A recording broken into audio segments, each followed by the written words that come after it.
İlyas Əfəndiyev, Geriyə baxma qoca, roman. Möhnət qocanın nağılları. Cavan tacirlə pristav qızın əhvalatı, 1-ci hissə. Bayram bəyin qızı böyüyüb mina gərdənli, uzun saçlı, bulaq suyu kimi şəffaf gözlü bir gözəl olmuşdu. Qocası Səkinədən gələn bir xal, qar kimi ağ boğazının yanına qoymuşdu. Müəllimlər gəlib ona evdə dərs vermişdilər. Kürdoballarla yaylağa arana köçəndə qız at minib, oğlanlarla cıdıra çıxardı, nişana atardı. Şahnamənin rəvayətlərini, Füzulinin, Natəvanın qəzəllərini oxuyardı. Anası Fatma xanımın tütünündən götürüb xəlvətcə çəkə-çəkə öyrənmişdi papirosa. Qulluqçularına o vaxtı ən bahalı papirosundan aldırıb atasından gizlədərdi.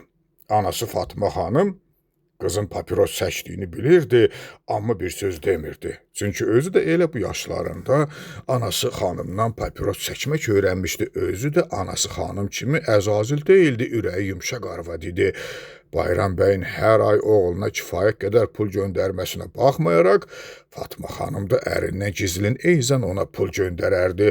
Uca boylu, alagözlü Həzrət Yusif kimi gözəl bir oğlan Nuru bəy də pulları sağa sola səpib keyf çəkərdi.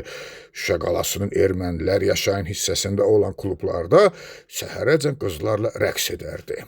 Yaquta hər tərəfdən elçilər gəlirdi, amma Bayram bəy anası Səkinənin, Kürdobu ağsaqqallarının məsləhəti ilə Muradxanlı obasından olan Hacı Hüseyin oğlu Məhərrəm üçün gələn elçilərə söz verdi. Hacı Hüseynin 4-5 min qoyunu, neçə yüz atı, neçə dəvəsi var idi, özü də tikanlı tayfadan idi. Obanın yarısı onun qohum qardaşı olub, hamısı da sayılan karlı adamlar idi. Hacı barmağını qaldırsaydı 100 atlı tüfəngli adam hazır olardı. Məhərrəm də at minib tüfəng tutan boylu, buxunlu, yaraşıqlı bir oğlan idi. Neçə dəvə yüküdüyü, yağ, motal, neçə qaradiş erkək, neçə mötəbər ağsaqqal gəldi. Nə qədər qızıl zinət, zərxara, parça gətirdilər, Yaquta nişan taxdılar. Sonra Hacı Bayram bəyi bütün ailəsi ilə haramiyə qonaq çağırdı. Qonşu obalardan da adlı sanlı adamlar gəldi, erkəklər kəsildi. Hərəsi 2 vedrə su tutan iri qazanlar asıldı. Böyük qonaqlıq oldu. Sonra ən qaçağan atların cıdırı başlandı. Nişanlı oğlan atın qızğın qaçarağında 5 atılanla dalbadal 8 nişana vurub igidliyini göstərdi. Yaqut da alaçıq çətənəsinin arasından baxıb gülümsədi. Zarafatçıl gəlinlər də bunu görüb biciliklə bir-birinə göz vurdular. Oğlanın boyu buxunu, at minməyi qızın xoşuna gəlirdi. Amma heç bir dəfə də üz-üzə əyləşib söhbət eləmədilər. Atalar qərarı aldılar ki, payızda, yəni el dağdan qaydanda toy eləsinlər. Ancaq bu dünyada azmı qəribə işlər olur? Qarabulaq şəhərinin şimal tərəfində bir-birindən aralı olan Quruçayla Köndələn çayın arasında başı kəsik ehrama oxşayan qarı dağ var. Qoy əvvəlcə ondan danışım. Şəhər 39 gün mühasirədə qalaraq uzaq məmləkətdən qoşun çəkib gəlmiş şahla vuruşdu. 40-cı gün şahın 20 yaşlı cəsur oğlu Məlik Tac 500 nəfər seçmə pəhləvanla hasarın bir tərəfindən hücum edib şəhərə daxil oldu. Onun ardınca bütün qoşun yol tapıb şəhərə doldu. Yerli əhalinin inadından təslim olmaq üçün dəfələrlə edilmiş təklifi rədd etmələrindən qəzəblənmiş şah vəziri Taygöz Yusifi çağırıb kimsəyə aman verməməyi əmr etdi. Taygöz Yusif şəhərin sağ qalmış 7 min əhalisini uşaqdan böyüyə qılıncdan keçirdi. Evlər dağıdıldı, qan su yerinə axdı. 3 günlük qırğından sonra şah şəhərdən çıxıb yaşıl bir təpə üstündə çadırlar qurdurdu. 3 gün 3 gecə şadyanalıq etməyi, qalibiyyət badələri qaldırmağı qoşun əhlinə əmr etdi. Qızıl işləməli, firuzə rəngli, cüzələr 7-lik şiraz şərabları ilə dolduruldu. Əti məzun olan 5 illik qara erkəklər kəsildi. Ovçular Qarabağ meşələrindən tükləri alov kimi yanan qırqovullar gətirdilər. Hökümdar 7 qızıl dirəkli çadırında 7 tirmə döşək üstündə əyləşdi. Atlas geyimli nişapur sazəndələri gəldi. Süfrələr döşəndi, qızıl qədəhlər düzüldü. İlk badələr qaldırılan zaman 77 şeypur şahlar şahın qələbəsi şərəfinə gürladı. Lakin elə bu vaxt şahın qorxunc vəziri Taygöz Yusif içəri girib hökümdarın hüzurunda yerə qədər təzim etdi. Şah boşalmış qədəhini yanındakı qaraqula verib qaşlarını çatdı. "Hardasan vəzir?" dedi. Yoxsa mənim qələbəmin təntənəsi səncə mənasızdır? Tacir Yusif bir daha yerə qədər təzim edib, Qiblə aləm, dedi. Mən aciz Yusif, sənin sadiq qulunam. Şahlar şahının huzuruna gecikməyimin səbəbi var. Hökümdar vəzirin səsindəki qara xəbər əlamətini duyaraq, nə olub vəzir, tez söylə, dedi. Vəzir 3-cü dəfə təzim edib, Qiblə aləm 100 illərlə sağ olsun. Oğlun Maliktaş xəstələnmişdir, dedi. Nə danışırsan vəzir, deyə şah ayağa qalxdı. Şahzadə Maliktaş qonşu çadırda qızdırma içində yatırdı. Hər tərəfində 7 qara qul, əlləri döşündə, sükut içində dayanıb gözlərini ona zilləmişdi. Hökümdar vəzirin müşayiəti ilə çadıra daxil olduqda, qullar yerə döşənib alınlarını torpağa qoydular. Sonra qalxıb dalı-dalı 10 adım geri çəkildilər. Şah oğluna yanaşıb barmaqlarında ləl-cəvahir sayrışan ağ əlini onun alnına qoydu. Oğlum Malik, deyə həyəcanla səsləndi. Lakin xəstədən cavab gəlmədi. O zaman şah rəngə ağarmış üzünü vəzirə çevirib qorxulu və titrək səslə, bu saat hər tərəfə çaparlar göndərilsin, qoy dünyanın bütün biliciləri buraya toplasın, dedi. Şah bütün günü oğlunun başı üstündən tərpənmədi, gözlərini yummadı, heç nə yemədi. Səhəri vəzir qayıdıb, Qiblə aləm, dedi. Şəhərdə ancaq tək-tək qocalar, uşaqlar qalıb. Qırılan qırılıb, sağ qalanlar da gecə ikən meşələrə qaçıb. Çox axtarandan sonra bir falçı qarıya rast gəldik. Bəs falçı nə oldu? Deyə şah qəzəblə soruşdu. Gəlmədi, şahzadəni öz yanına istədi. Mən onu ocağa attırıb yandırardım, Qiblə aləm, ancaq... Şah vəzirin sözünü kəsib, taxt-rəvan hazırlansın. Hökümdar öz rəiyyəti ilə birlikdə insan cəsədləri ilə dolu xaraba küçələrdən keçib, balaca bir komanın qabağında dayandı. Taxt rəvanı qulların çiynindən alıb yerə qoydular. Şahzadəni ehtiyatla içəri gətirdilər. Evin yarım qaranlığı içində uca boylu bir qarı durmuşdu. Şah daxil olan zaman o yerindən qımıldanmadı. Təzim etmədi, bir heykəl sükunəti ilə dayanıb durdu. Şah keçib xəstənin baş tərəfində qoyulmuş döşək üstündə əyləşərək, qarı, dedi, deyirlər sən cinlərin, uğursuz ruhların dilini bilirsən, sağalmaz dərdlərə dav edirsən. Budur mənim oğlum Maliktaş, o tutub yanır. Məşum ruhlar onun hüşünü uğurlayıb aparmışlar.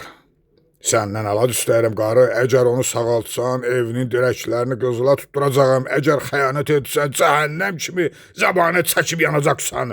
Qarı, mən anayım, dedi və bir qap su alıb taxt-rəvanın qarşısında yerə çöktü. Sonra dodağının altında nə isə oxuyub suya üfürdü və bir an kasaya diqqət edərək ağır zəhimli nəzərlərini qaldırıb, ey şah, dedi. Mən burada minlərlə qəzəbli ruh görürəm, onlar xəbər alır. Şah öz oğlunu çox mu sevir? Nə danışırsan qarı, dedi. O mənim yeganə varisimdir. Böyük bir məmləkət gözünü ona dikmişdir.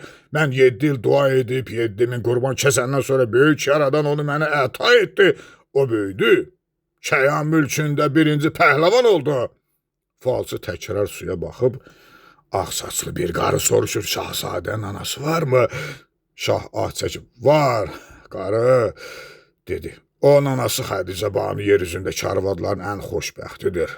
Çünki o mənə Maliktaş kimi oğul bəxş etmişdir. Tez ol qara oğlumun dərdini əlac et. İndi Xədicə Banunun yuxusuna qara ilanlar girir. Qarı bayaqdan bəri ilk dəfə olaraq başını qaldırıb xəstə şahzadəyə baxdı və elə bil ki, oğlanın solğun gözəlliyi onun gözlərini qamaşdırdı. Qarının kiprikləri qırpındı, bəbəkləri böyüyüb quru bir parıltı ilə yandı. Qarı qalxıb xəstəyə yanaşdı, damarları çıxmış quru və kobud əlini onun sinəsinə qoydu. Xəstə göz qapaqlarını qaldırdı, yaralı ceyran gözlərinə bənzər bir cüt qara, məğlul göz arvada zilləndi. Qarının günəşdən və dərddən yanıb qaralmış heybətli üzü qəribə bir nurla işıqlandı. Axı o ana idi. Sonra qarı dağlara gedib bir ətək çiçək gətirdi, onların şirəsini çəkib qaşıq-qaşıq xəstənin boğazına tökdü. Gecə-gündüz yanından tərpənmədi. Şəhərdə sağ qalmış yerlilər ona lənətlər yağdırdılar. Güneylərdə oturan qocalar onu gördükdə gözlərini endirib ayaqlarının ucuna baxdılar, ya dillərin nəzərindən iraq yerdə görüşən arvadlar başlarını bulayıb, ballı qarı imansız oldu, dedilər. Xəlvətə düşəndə uşaqlar onun ardınca düzülüb, "Ay falçı, bəs qızıl başmağın hanı?" deyə təni etdilər. Qarı həm yerlərinin bütün bu nifrətini sükutla qarşılayıb hər gün dağlara gedir, qucaq-qucaq çiçək gətirir, xəstəni müalicə edirdi. Nəhayət 7 gündən sonra şahzadə gözlərini açıb yemək istədi. 11-ci gün isə onun tamamilə sağalıb ayağa qalxdığını qoşun əhlinə xəbər verdilər. Şah falçıya bir kisə qızıl verib, "Qarı," dedi, "o çiçəklərin hikmətini aç mənə söylə." Qarı başını bulayıb, "O sirri mən heç kəs aça bilmərəm, hökümdar," dedi. "Ancaq oğluna o çiçəklərdən çəkilmiş elə dərman verərəm ki, bir də azar üzü görməsin." Bu sözlərdən sonra qarı qızıl gül rəngli maye ilə dolu bir kasa gətirdi, şah kasanı alıb burnuna tutdu. "Bu müşkdür, ənbərdir, nədir qarı? Ətri insanı behuş edir." "O dünyanın ən nadir çiçəklərindən çəkilib," deyə qarı cavab verdi. "Hökümdar dərmanı yarısına qədər özü içib, qalanını da oğluna verək. And içirəm ki, mən ömrümdə bu şirinlikdə şərbət görməmişəm," dedi. Şahzadə qalan şirəni son damlasına qədər içib, kasanı qarıya qaytardığı zaman falçı rahat nəfəs aldı. Şah qarının üstünə daha bir kisə qızıl tullayıb yanında dayanmış taygöz Yusifə müraciətlə, "Vəzir," dedi, "o vaxt uğursuz ruhlar mənim şənliyimi pozmuşdu. İndi dünyada heç bir dərdim yoxdur. Qoşun əhlinə tapşır, 3 gün 3 gecə elə bir şadyanalıq etsinlər ki, göydə gün üzü tutulsun." "Atılan ox bir daha geri qayıtmaz, hökümdar. Hər dəqiqənin bir hökmü var," deyə ballı qara astadan dilləndi. "Dəlim olmusan arvad, nə danışırsan?" deyə şah qəzəblə yerindən qalxdı və birdən mədəsində hiss etdiyi dəhşətli ağrıdan sarsılaraq əl atıb vəzirin çiyninə yapışdı. Elə bu anda şahzadə də kökündən qırılmış, sərv kimi silkələnib arxasında dayanmış qara qulun qucağını açdı. "Zəhər!" hökümdarın sinəsinə vəhşi bir səs qopdu. "Bəli, zəhər!" deyə ballı qara arxayınlıqla təkrar etdi. Şah yerdə ilan kimi qıvrılan oğluna baxıb, "Vəzir əlac!" deyə qışqırdı və artıq ayaq üstündə dayana bilməyib döşəyin üstünə yıxıldı. Sonra başını qaldırıb, "Qarı," dedi, "heç olmazsa oğluma bir çarə elə. Axı sən onu ölümdən qurtarmışdın. Axı sən deyirdin mən anayam." "Bəli, qibləyi aləm," deyə ballı qarı ah çəkdi. "Mən anayam." Şah ilə oğlu dəhşətli əzablardan sonra öldülər. Taygöz Yusifin əmri ilə qarını öz otağında qoyub qapını bağladılar. Sonra qoşun əhlinin hər biri onun çomasının üstünə bir at torbası torpaq tökdü. Günün axırında günəşin son işığı Savalanın zirvəsindəki buludlarda saralıb sönən zaman qarının çoması üstündə böyük bir təpə qalxdı. Sonra yağan yağışlar onun torpağını bərkitdi. Gələn bahar təpədə sarı tikanlı boz qanqallar bitdi. Təpəyə Qarı dağı dedilər.